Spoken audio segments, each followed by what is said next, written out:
Hello and welcome to AtheNEum. Today we have with us Dr. Deborshee Gogoi. He's an Morning. assistant professor in the Department of Commerce at Digboi College in Assam. He's an academic, but today we are going to talk to him regarding his fascinating work as a cartoonist. His cartoons, his cartoons illustrate the devastation of the wildlife, which is his main focal point. So let's talk to Deborshee. Good Welcome. morning, Dev. Good morning, Dev. Good morning, sir. So you have grown up near the Bhejan Reserve Forest in Tinsukia district, okay, which is also the means easternmost district in Assam, Yeah, or we can say the easternmost district in India. So yeah, basically, you were also very close to wildlife. yeah. So means I think it is one of the reasons that made you aware about the wildlife which surrounded you. So tell us actually what drew your interest towards the wildlife and yeah, basically, yeah. Okay. Actually, let me first thank you, AtheNEum, for giving me this platform. And as you have already said, that I am from Tinsukia, and the place where I live in, from there, the Bherjan Forest, which was now it is Bherjan Borjan Podumani Wildlife Sanctuary, but earlier it was just a reserve forest, and it is only 2 kilometers away from my place. And apart from that, if you, I think you have heard about Deborshee National Park, and that national park is about 10 kilometers away from my place. And uh, the actually the place where I work, that is Digboi College, that is also heavy, sharing its border with the Dihing Patkai National Wildlife Sanctuary, which is going to be national park as per the news that we have come to know. Uh, and in that sense, I feel lucky that I am in a place where I have quite frequent interaction with the nature. I'm quite aware about the rich biodiversity of this place because, the first instance about the rich biodiversity, I think I came to know when I was very young. A migratory bird, actually, it flew up and it sat on a lychee tree that is very near to my house. And one of our an elder person during those days, his name was Sankoda. Actually, he tried to locate that bird, show that bird to my younger brother. And during that time, he chewed a stone and it somehow accidentally hurt the bird. And after the bird was hurt, it was brought to my house, and the journalists, they came to make a report news of that particular bird. Then only I came to know that we are living in a place where migratory birds, they come every year.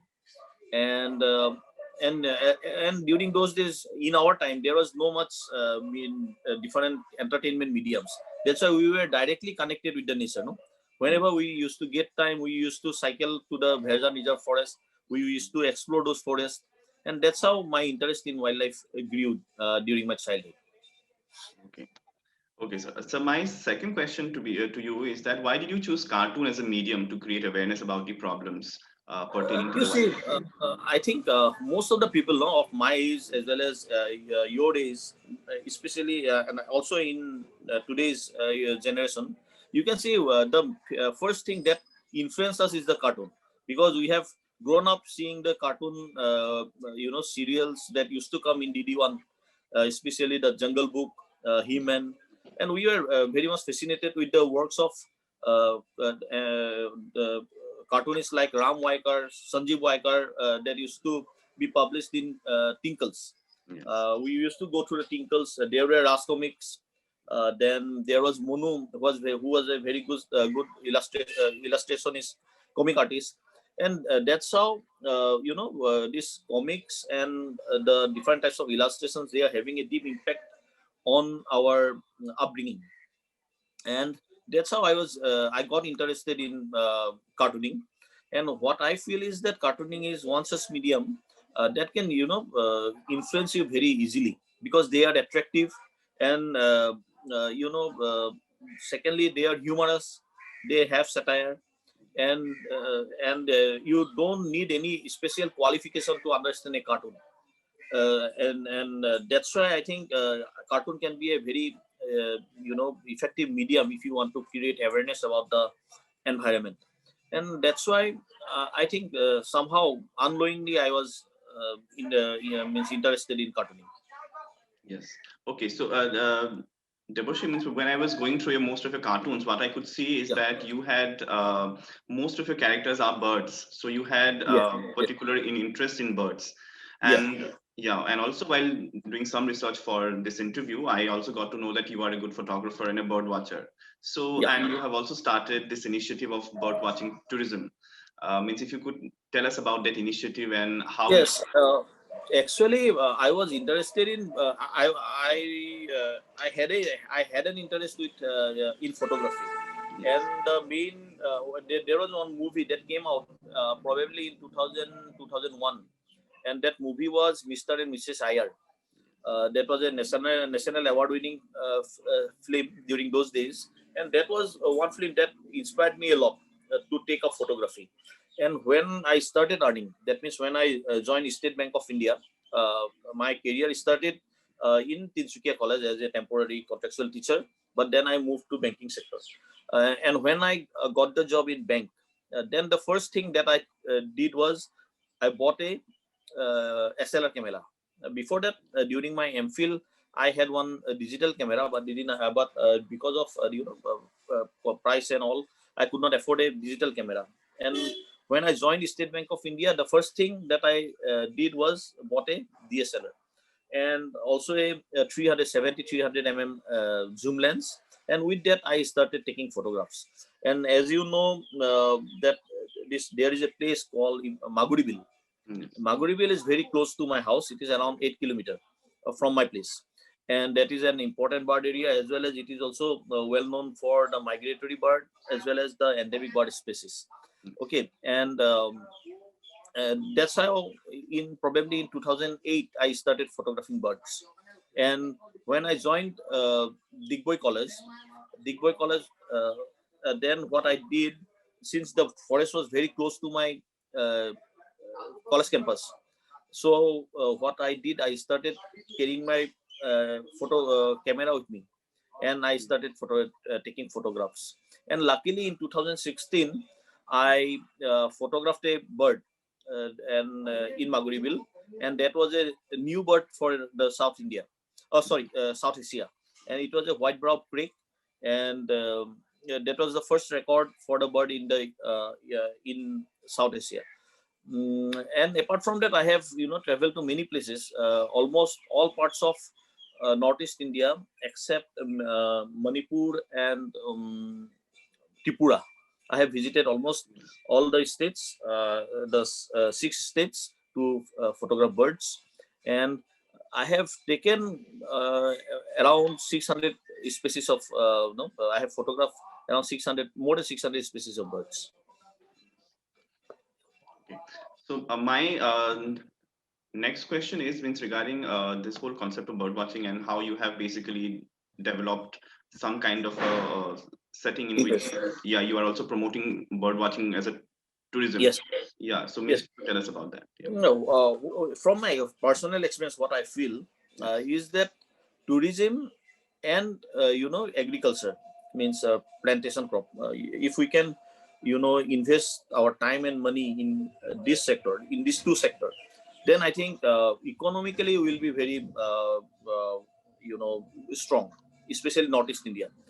And bird watching tourism is one such areas in tourism where recent, if you go through the recent trend, then you can see because of this internet platforms and because of the cameras equipments that are now available in the market for the general public, this trend is becoming very popular among, especially among the people of India. And you know that around 78% of the bird species, the total bird species that are found in Yes. the Indian subcontinents are found in Northeast alone. Okay. That's why Northeast can become a very, it can be a hotspot for those who want to come here, explore the avian diversity as well as take photographs. That's why I think if the government can focus on this in these areas, not frame policies, attract um, tourists who want to come here, I think this can be a very big business. Yes. Okay. So, I mean, so one of my concern was also means regarding the recent explosion, this, I mean, the oil well explosion in Baghjan, Yes. which has Yeah. also caused widespread fire in the region. So, Yeah. it means if you could tell us if you have visited those places Yes. and Yes. how much has the explosion affected the area, and there was also a wetland which is very close to. Yes. Yes. Yes. Actually, the main concern during that explosion was main threat was to Maguribil, because it was very close to that accident site. We have visited the place. In the initial phase, actually, when the explosion took place, Hmm. there was smoke and sound that was coming out from the explosion site, but the fire didn't took place. And when the fire took place, probably it was in 9th June 2020. Then what happened? Uh, the main, I think, important thing that was noticeable during those days was that the explosion took place in a wetland, near a wetland, and it affected the grassland, not a woodland. And during that time, this time flood came for 9 times, and this flood, they washed away all the chemical that was present during that was, went out of that accident site. That was, I think, one a positive aspect. But the accident site was closed down only in December. That's why the migratory birds have arrived. The quantity of number of migratory bird that they have that came to Maguribil this time is very less as compared to past years. I have visited, but recently, 2 days back, I have visited Maguribil. The only notable species that came to Maguribil this year is the Baikal teal. We have not recorded falcated duck, nor we have recorded the bear spotted. We are waiting. Let's see. I think we are hopeful that by February, few of the birds that are specialist to Maguribil that might come, and we are hopeful. But what I feel that next year, the entire ecosystem will revive and bird will start coming. Already we have recorded the black-breasted parrot, that is an endangered and endemic bird species that is found in the grasslands of Maguribil. Yeah. Uh, Deborshee, means if you could also tell us when you go out and do all kind of surveys, do you get any kind of support from means any kind of means have you been means institutionalized yourself in terms of an Uh, NGO? no, no, no, no, no, no. Actually, whatever I do in in personnel. Yes, But there are certain projects that has been signed with my college, yes, the Digboi College, yes. and there is one or two projects on which I am working, and one such project is on white-winged wood duck, Okay. because as you know that this Dihing Patkai rainforest, it is one Yes. of the stronghold for white-winged wood duck, which is one of the rarest and the rarest duck species of the world, as well as white-winged wood duck is also the state bird of Assam. And 80% of the Indian population of white-winged wood duck is found in Dihing Patkai rainforest. That's why it is very important for us to to know about its numbers and the areas where it is found. And I am doing a survey in that particular area right now. Yeah. So in 2018, you started Wildscapes, which is a Yes. venture to promote environmental awareness through cartoons, then illustrations, and also Yes. comics.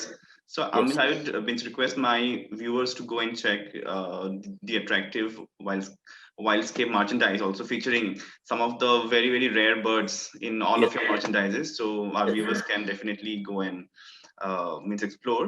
So I think this Wildscape is a wonderful way to create awareness. Okay, Yeah. but Yeah. what comes to my mind is also that when we talk about the education system, for example, I come from the same region, but I was not aware about the rich diversity or Yes. Yes. the kind of rich wildlife that we have. So means what comes to my mind, and means if you could also tell me if our education system provide any kind of impetus to create any appreciation for the wildlife. What is your opinion? And this is also, yeah, you can actually throw some light on this. What I feel that we should give more importance to environmental studies, because the only means important thing that I have realized is that conservation of our wildlife is of utmost importance, because whatever development you do, it is not going to, means the development should be sustainable, and it is not taught in our college education system. And whatever nowadays, recently they have introduced this environmental studies paper, but it is just an optional paper, no. You have to secure a grade, and I think for which students are not giving too much of importance in that particular subject.